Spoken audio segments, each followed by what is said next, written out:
This video is going to be about this measuring tool and what I did to build it and how I came up with the design of it. So I'm going to show a little bit of the machine work. I'm not going to show 100% every detail of the machine work, but I got some clips of the machine work and assembling the tool and how it functions on measuring the actual part.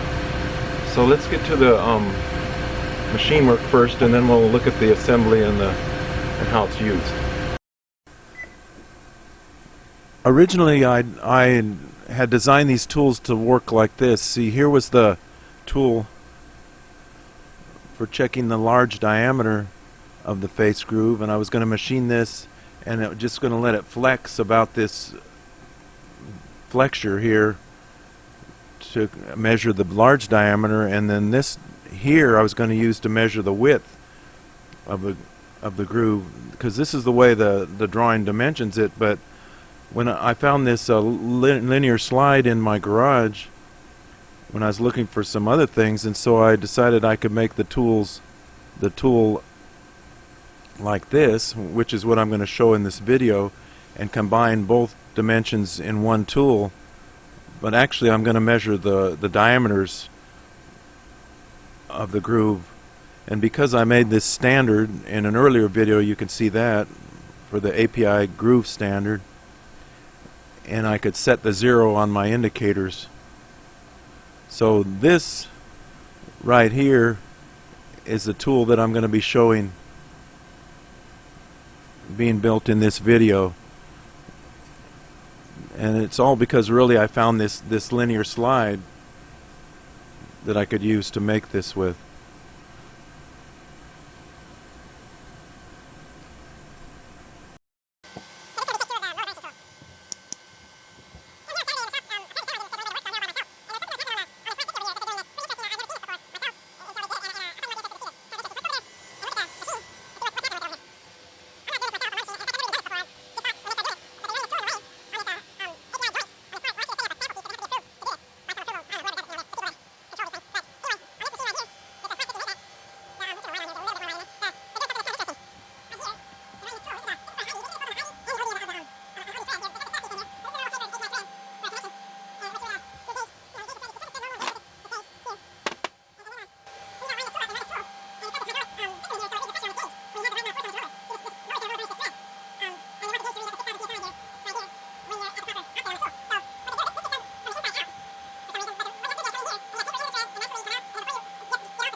Here's the finished parts.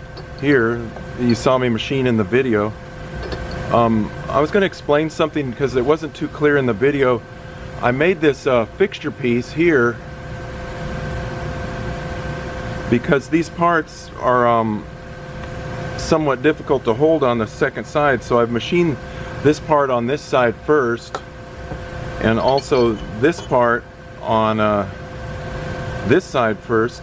I machined the sides that held the linear rail here that fits in them first, and but this is kind of hard to hold on the second side, so what I did was I put in these 1/4 holes here, just thread milled in these shallow holes so that I could hold them on the second operation on this part there, and then on this one here. And then I made a fixture like this so that this part would fit on here like this, and it would line up with this pin. I can't put it on there right now because I've got these points in here, but it went on here like this, and it screwed down. Well, actually I might be able to put them on if I take these out. I don't know if I can. Those pins are not pressed in there, they're just held in there, but they're pretty close fit, so it'll probably go on now. Same diameter. So that one went on there like this, and you saw that in the video. It wasn't too clear, and when it's screwed down with these screws, and I set up the stop on the vise so it hit against here, so I could put this on there and indicate one of these holes, which I did show when I put this piece, when I put this one on here on the fixture like this. The pin sticks out the other direction on this one. When I put it on there like that and screwed it down, I could indicate that hole because it came all the way through the stock. And so that's the way I set up the location for each of the parts. I put the part 0 right there at that pin's hole location.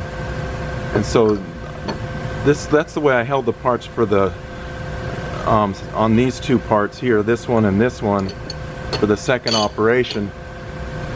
And it wasn't too clear in the video, so I thought I would show that here. So that's all this is right here. So this slide here, I happen to have this. I was going to make this measuring tools differently, which I showed in an earlier video of mine, but I decided to do this because I found this linear slide in my garage when I was going through some things. I had purchased it for some other thing that I never did use it for, and it's got very little to no play to it, you know, and it moves quite smoothly. So I thought I could make this measuring tool and combine the inside and outside measuring functions all in one tool. So that slide is the slide that the things slide on, and these are the parts that I showed in the video being machined. These little part here, it clamps the dial indicators in here, kind of like almost like a quill clamp on a Bridgeport mill, except it's not split. It just pushes one direction to clamp the dial indicator. I did that because I don't want to put, you know, set screws in here. If you use a set screw, once you tighten it, it marks the shank, and you can't really move it back and forth to get your setting. So I made them like that, and here's a little lever that controls the spring. So let's assemble this thing, and then I'll show you how it works. So this slide goes in this notch. I machined these slots, you know, very precisely to fit the slide, so that there would be no or very minimum amount of play, if any at all. And so screw this together. You have to put this part on here first. Actually, what I should do before I do that is I should put this spring on this deal here. The only parts I didn't show in the video being machined are these little pins here, and the ones in this little lever. They're just little pins with grooves in them to hold this spring. And there's also a pin on the end of this spring lever that I didn't show. They're just little pins, not too much to them. So I put this back in here. I want these gib adjustment screws on the inside, so I gotta put it this way.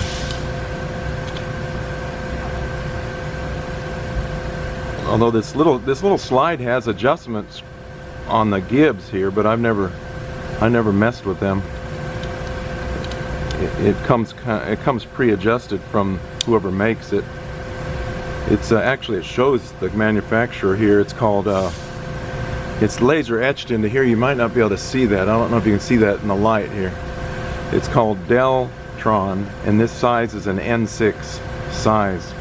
They make all different lengths and sizes of these things, these people. And this one is actually not the precision one. They make even a more precision one, so they say. That's supposedly got, I'm not sure how it could be more precise than this though. This feels pretty darn precise.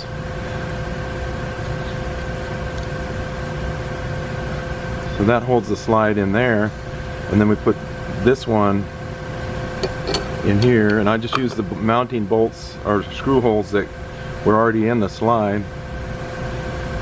We put these in here. It's 632 screws in this case on this particular one.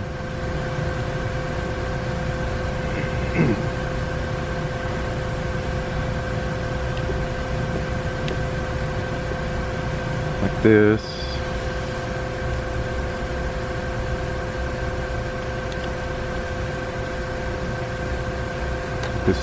My other screw went under my computer here.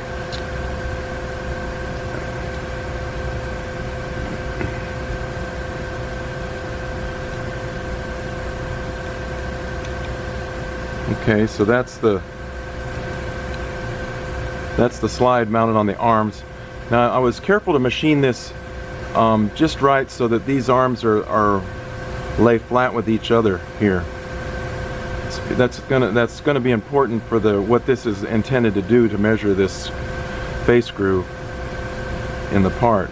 So now we put the dial indicator mounts on the ends here. These happen to have little bosses machined in them that fit into this slot here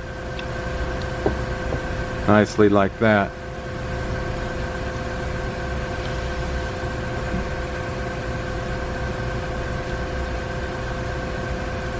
There's nothing really super critical about any of this stuff. It just has to hold together, because the dial indicators, everything's going to be set on the standard piece that I machined. This piece here, everything's going to be set and zeroed on that. So really nothing super critical about any of this, except for that maybe the fit of this linear slide in these pieces here. That needs to be close. Although I guess it would work no matter how they fit, but I tried to hold that close so that I would have a minimal issue with play and everything.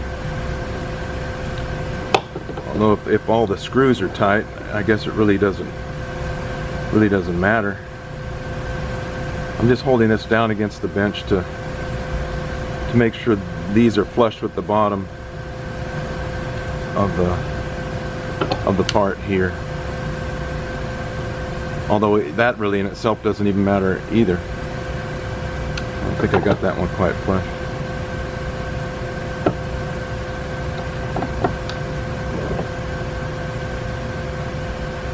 Because it's in the case of this, when I measure the part, these are actually overhanging the edge of the face, so it really doesn't matter.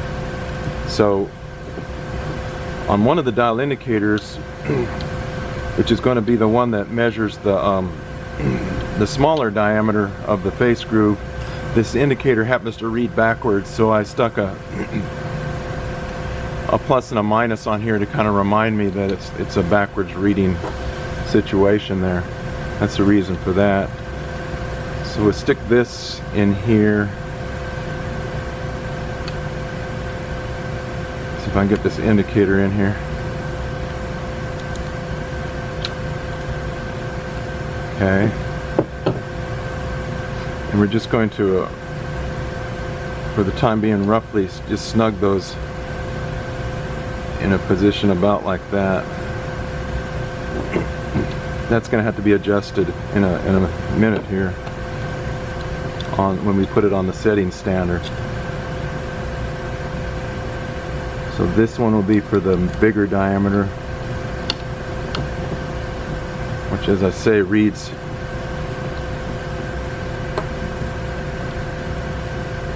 the appropriate direction.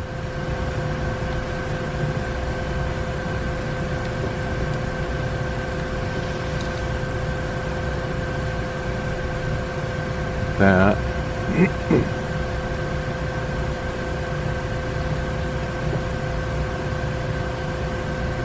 Just going to snug that, just barely snug it. Now this is a spring lever that's going to bias the indicator, or the slide I should say, one direction or the other depending on which direction you're measuring. And this thing snaps on like that, so if you're measuring that way, it biases the slide that way, and this way towards that direction. Now what we have to do is set it on this standard, and this is the fixed jaw, so I like to hold that up against here, and you're going to sweep this. Let me see if we can see it here. You're going to sweep this for your maximum reading here, which I'm going to try to set so the needle is up and down this way.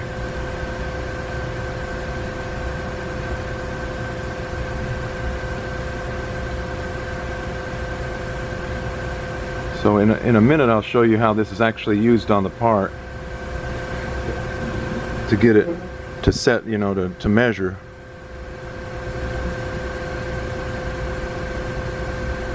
You have to hold these down pretty tightly on here when you do this, because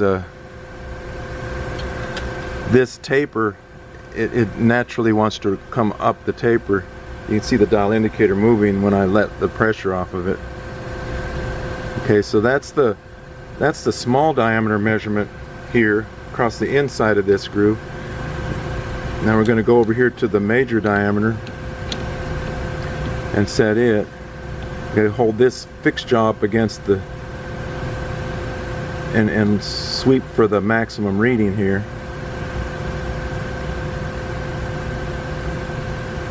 Kind of doing this with the camera right in front of me, so it's a little bit tricky to do this with this camera right here. Work this out so that I want to try to keep the needles pointing that way. Let me slide this over a little bit so you can see it.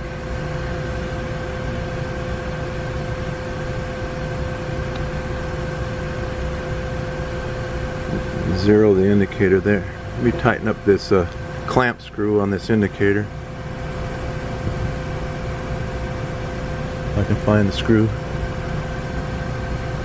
Okay.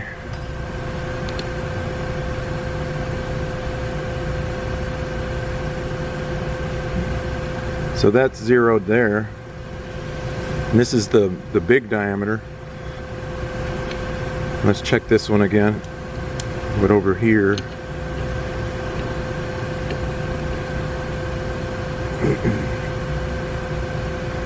and that's zeroed there. So that's how this thing goes together. And like I said, the spring here biases the direction of measurement. So right now it's pushing against that indicator, the spring. Then when you flip this lever over, it pushes against this indicator, which happens to be the big diameter in this case, and like I said, the smaller diameter in this case.